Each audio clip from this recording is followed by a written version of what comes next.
Hello and welcome to Tony's Bonsai. Ever since I first collected this tree 2.5 years ago, I've been really looking forward to styling it, and I made a fairly large chop last year. I'm just trying to look where I removed a branch. I think it might have been here, I can't remember, but anyway, I've just done a bit of filming and I forgot to turn the microphone on, but all I did was remove a couple of lower down branches that were not going to be in the final design. These were the two branches. One was growing here, I cut that off. The other was growing from up here. And I've decided this is going to be a literati tree.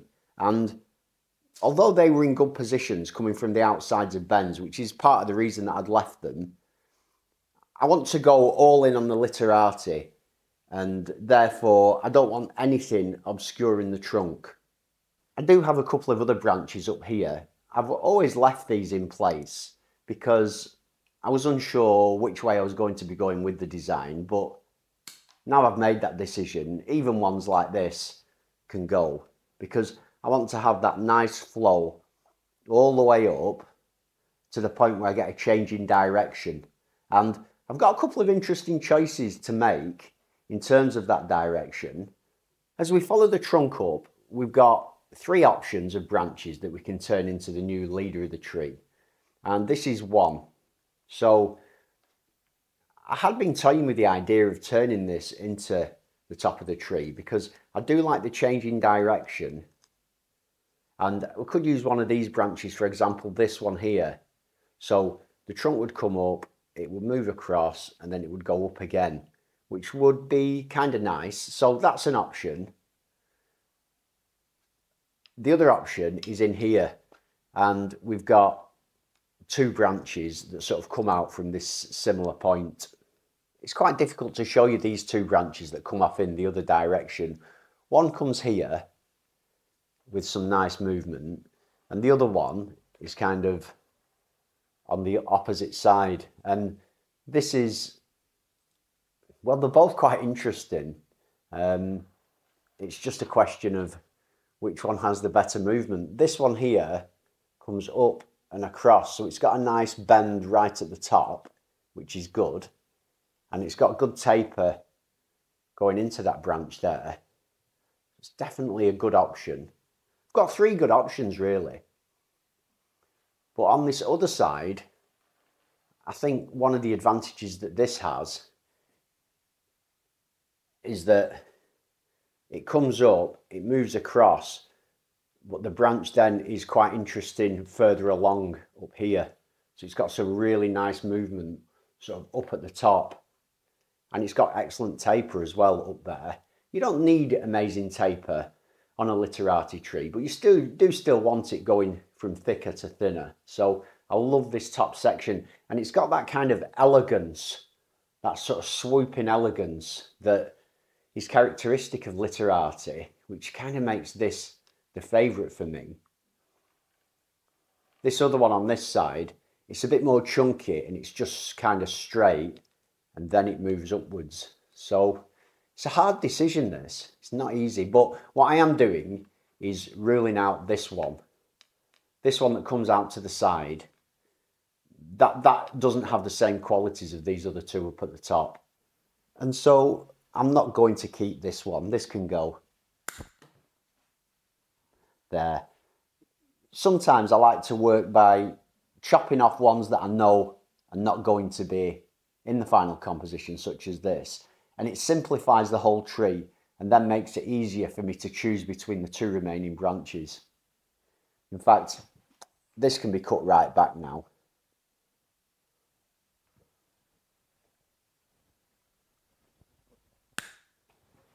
Now that things are looking a bit more simple, I can step back and look at which way I want the top of the tree to move. So we've got this lovely curve moving back in that way. It seems good to move back across, so we've got the kind of out, back, and that way, which does suggest this branch.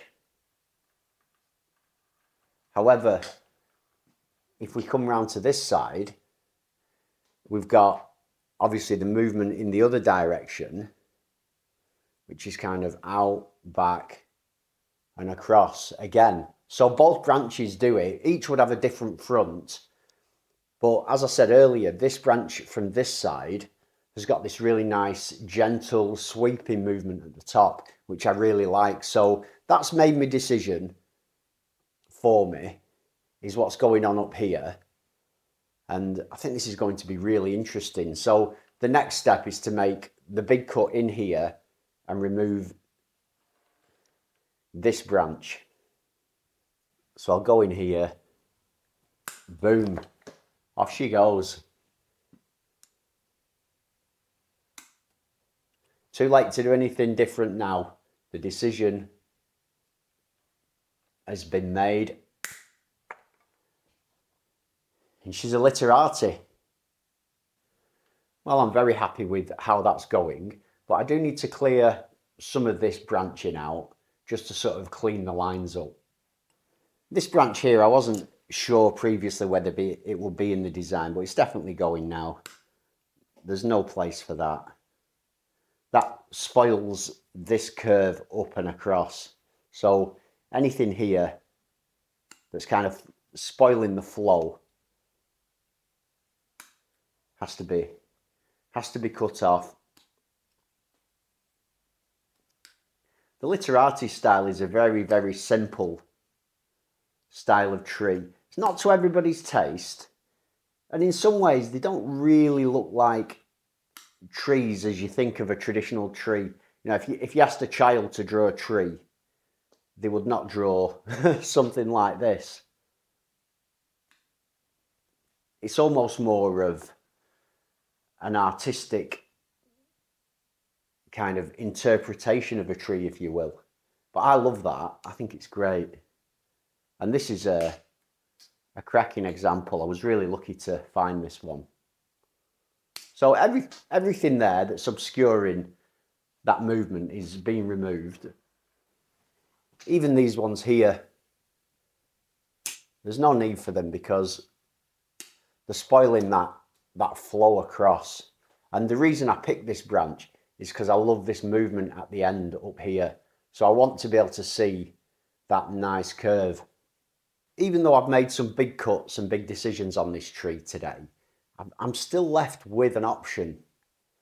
I've got a fairly major branch here that comes up to the left, and this one just continues on and turns down. So this is the line that I initially saw as the tree. However, when I look at it now, I could take it off here and allow the tree to carry on upwards. It's got some really nice movement in that branch there. So now that's definitely an option. Up there, continue the motion. However, this kind of snaking motion continues the bending in the trunk, continues that same form, whereas the way this dips and comes down, that's something quite different, and I think it's a lot more dynamic and interesting. This is probably a decision that will split opinion. However, I'm going for it. That's going because I love this line there. And this is the real beauty of bonsai. You know, there is horticultural knowledge and we need to know all that kind of stuff. But the most interesting part of it is when we sort of not impose is the wrong word, but we allow our artistic creativity to kind of be expressed on a tree. And I'm really happy with that, really happy. I'm really glad that I held off for so long with this tree, letting it get healthy, letting it grow well, before I moved in today and set this on course for its future, really. Hawthorn isn't a quick tree when it comes to healing. It can take many years for these kind of wounds to sort of heal over when you compare it to something like a beech or a birch. So I'm putting some cut paste on, especially around the edges of the cuts, just to stop any disease getting in, keep the water in there, and give it every chance to heal over. What will happen up here now, I'm uncertain. I don't need to even think about that for the time being. I certainly don't want to remove any more foliage. I want to leave this tree healthy. It'll send out probably lots of shoots now up here, which is great. Keep the plant growing well, allow it to heal. And, you know, it might be a year or two now before anything major starts happening in this section, but I don't think there's too much work to be done. The basic structure has been put in place by nature, and yeah, love it. As always, thanks for joining me. Have a great day, and I'll see you soon.